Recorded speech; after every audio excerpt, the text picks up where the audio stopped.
Hey there, happy Friday. It's Shannon Roberts with my week 11 check-in or update. This is going to be short, sweet, simple, and to the point.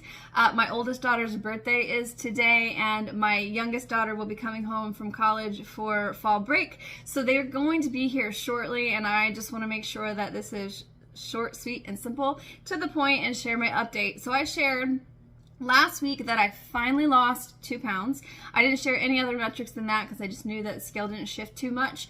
But this week, to my surprise, sort of, I have lost 5.2 pounds. And that is a huge number from my perspective because they typically suggest 1.5 to 2 pounds per week. However, I am fully aware that that's probably water weight loss due to some inflammation and even hormonal shifts. So I'm not going to overreact about that. I'm just going to accept it, receive it, and continue to move forward. Now, the other metrics did change as well.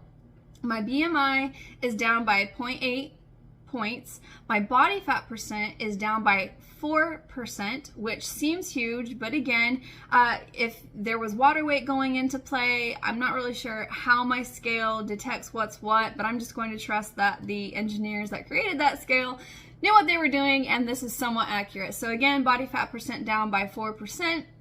My body mass is up, according to the scale, by 2. And when I do the math, the weight is about the same. It's like a ½ pound difference from when I began to now. So I'm going to say, hey, yeah, I gained a little bit of muscle. My body age, according to the scale, is down by 3 years. I'm actually younger than I am in actual calendar years. And then my visceral fat is still the same, and that could stand to come down a little bit. So I am very pleased. My shirt today says Wander More. I'm going to speak to that in just a moment. But I'm very pleased with the results. I am very pleased that I shifted things in my nutrition, shifted things in my fitness. Rest has been a bit of a challenge. I do feel like that's probably, again, hormone related and also getting into ketosis related. I just know my body. I've experienced this before, so I'm expecting there to be some evening out over this next week. Speaking of this next week, tonight, because it is my daughter's birthday today, we're going to go out and we're going to enjoy food and dessert, and it's going to be wonderful. And I've work that into my plan, and then tomorrow be back on 100% to the protocol, just because I want to see what another 7 days is going to look like. The two things that I wanted to share, I said a little bit of a message. I'm in reflection mode because my daughter is 21 today, and then our youngest again coming home, so it's always fills my heart when my home is full with the family. And I mean, it's just 4 of us, but when we're all under one roof, I just get so happy. But as I've been reflecting over the past couple of days, just coming up to my daughter's birthday, I look at both of my daughters, one is 18, one is 21 today, and I look at how they approach life and the things that they prioritize. And they both prioritize relationships. They both have a good, solid group of young women in their lives that they are connected with. They both focus on their nutrition. They are very conscious about what they consume. Now, do they enjoy things from time to time? Absolutely do.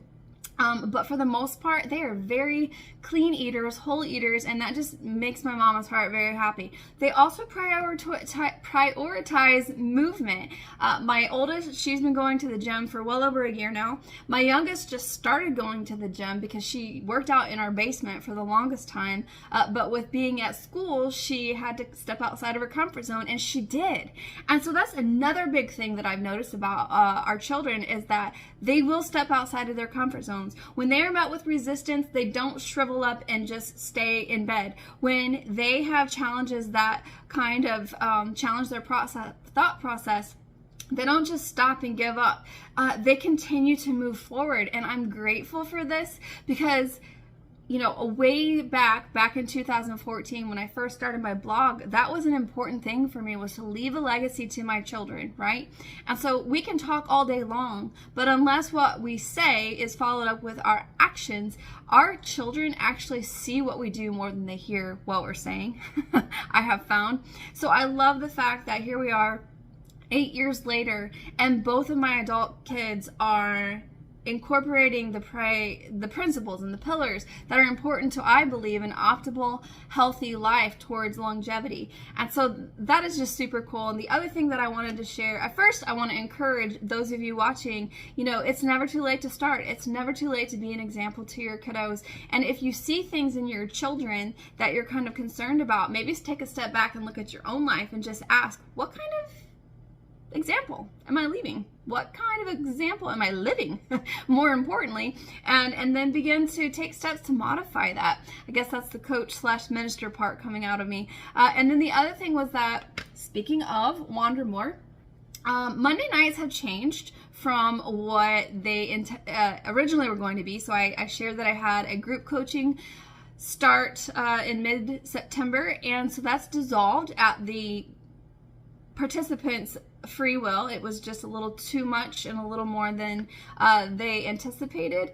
And so because of that, I will be kicking off the Mind to Mountain adventure early. I'm thinking it might be 2 Saturdays early, so just keep an eye out for that. And then also, with an influx of interest in coaching, I am likely going to begin coaching on Monday nights from 4 to 8 p.m. My last client would actually be 7 p.m.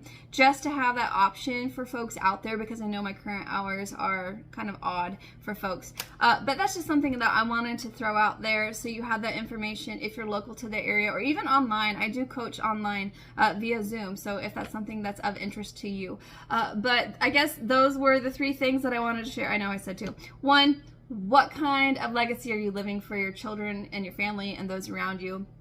2, the Mind to Mountain adventure will likely kick off the first weekend of November instead of waiting until November 19th. Let me just look at that real quick.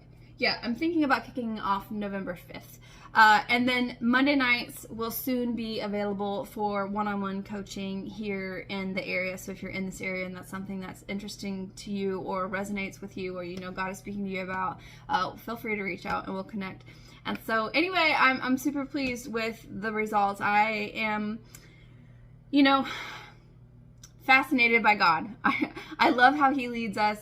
And I am extremely grateful to be a coach that wants to live what she teaches.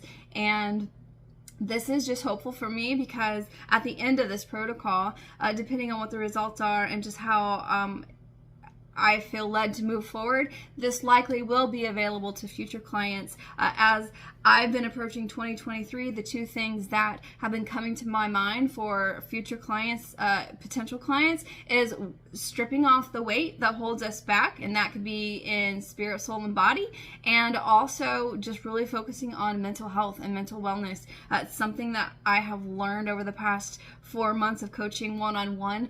There are just some things that weigh people down and kind of keep people down and inhibit them from getting up and being able to move forward. So more on that later, but it's exciting to be walking through this protocol and potentially be sharing this with future clients so that you can strip off every weight that holds you back and move forward to the high calling and destiny and purpose that God has for you. Take care. God bless.